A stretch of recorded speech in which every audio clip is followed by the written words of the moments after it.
Smoking is injurious to health. It causes cancer. ধূমপান স্বাস্থ্যের পক্ষে ক্ষতিকারক। ধূমপান ক্যান্সারের কারণ। ভিডিওটি দেখার আগে অবশ্যই আমাদের চ্যানেলটি সাবস্ক্রাইব করুন। জেল তো অনেকেই পালায়, ছোটখাটো চোর থেকে শুরু করে অনেক দাগী আসামিও। তবে তাদের কয়জনকে মানুষ মনে রাখে আর মনে রাখে ইতিহাস? এমনই কিছু জেল পলাতককে নিয়ে আজকের এই আয়োজন। শুরুটা খ্যাতি দিয়ে শুরু না হলেও পরবর্তী জীবনে এই জেল পালানোর ঘটনাই পরিচিত করে তুলেছে যাদের সবার কাছে, বিশেষ করে পুলিশের কাছে তো বটেই।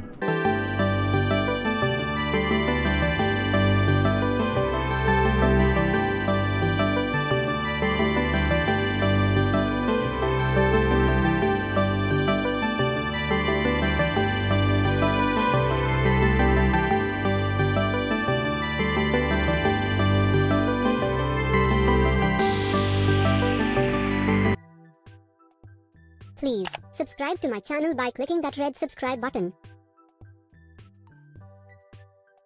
and turn on notification to get regular update. অপ্রতিরোধ ডোনাল্ড জনসন। দীর্ঘ 21 বছর আইন শৃঙ্খলা বাহিনীর লোকদের চোখে ধুলো দেন ডোনাল্ড জনসন। এর আগে ডাকাতির দায়ে 1966 সালে 15 বছরের সাজা হয়েছিল ডোনাল্ডের। ক্যালিফোর্নিয়ার জেমস টাউনে পাঠানো হয় তাকে। তবে 6 মাস যেতে না যেতেই ডোনাল্ড নানা ফোন দিকে শুরু করে জেল থেকে পালানো। একসময় সফল হয় ডোনাল্ড, জেল থেকে পালিয়ে যায়। এরপর 3 মাস কেটে যায়। 1969 সালে আবার ফ্লোরিডার পুলিশ তাকে হাতে নাতে ধরে। সেখানে 5 বছরের সাজা হয়।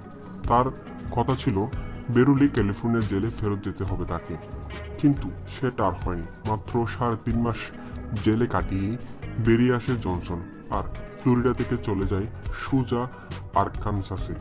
সেখানে বিয়ে করে নিজের আসল পরিচয় ব্যবহার করে টেক্সাসের টম বলে পাড়ি জমায় ডোনাল্ড। পরিবারকে কিছু না জানিয়ে নিজের জীবন শুরু করে সে একটি রাসায়নিক সংস্থায় যুক্ত এবং পরবর্তী 21 বছর বেশ ভালোভাবেই কেটে যায়। তবে 2004 সালে আবার পুলিশের হাতে ধরা পড়ে সে। অতিরিক্ত সাজা সহ পূর্বের সাজা ভোগের জন্য ক্যালিফোর্নিয়ার জেলে পাঠানো হয় আবার তাকে। এখন জেল থেকে পালানোর যে ইতিহাসটি শোনাতে যাচ্ছি সেটিও ইতিহাসে অনেক বিখ্যাত একটি ঘটনা, যা দ্য গ্রেট এসকেপ নামে সুপরিচিত। দ্বিতীয় বিশ্বযুদ্ধের সময় স্টেলার লাফট 3 ছিল জার্মানদের বানানো আরেকটি যুদ্ধবন্দীদের ক্যাম্প, যেখানে ছিল বিমান বাহিনীর লোকদের বন্দী করে রাখা হতো। এখানকার বন্দীদের মাঝে একজন ছিলেন অক্সিলিয়ারি এয়ারফোর্সের squadron leader Roger Joyce Bushell. 1943 সালের জানুয়ারি মাসে বুশেল এখান থেকে সুড়ঙ্গ করে পালানোর পরিকল্পনা করলেন। তবে একটি নয়, 3টি, একা নয়, সবাইকে নিয়ে। এগুলোর সাংকেতিক নাম ছিল টম, ডিক ও হ্যারি। সুড়ঙ্গগুলো তৈরিতে প্রায় 130 টন মাটি সরানোর কাজ করা হয়েছিল। সুড়ঙ্গ পথে এক এক করে পালায় 76 জন। 77তম বন্দী সুড়ঙ্গ থেকে বের হওয়া মাত্রই ধরা পড়ে যান। এরপর 76 জনের মধ্যে 73 জনই ধরা পড়েছিলেন। গ্লাইডারে চড়ে পালানো। জার্মানির জিকাও মুন নদীর তীরে অবস্থিত এক শহরের নাম কোলতিস। দ্বিতীয় বিশ্বযুদ্ধের সময় এই শহরেই কোলতিস দুর্গের যুদ্ধবন্দী অফিসারদের রাখা হতো। বেশ উঁচু এক পাহাড়ের কিনার আগে সে ছিল ক্যাম্পটির অবস্থান। আর এখান থেকে গ্লাইডারে চড়ে পালানোর পরিকল্পনা করেছিল 2 ব্রিটিশ পাইলট, জ্যাক বেস্ট ও বিল গোল্ডফিঞ্চ। গ্লাইডারের বিভিন্ন অংশগুলো তারা জোড়া লাগিয়েছিল ক্যাম্পেরই চ্যাপেলের চিলে কুঠরিতে। গ্লাইডারের ডানা বানানো হয়েছিল মেজে তৈরিতে ব্যবহৃত বুটগুলোর সাহায্যে।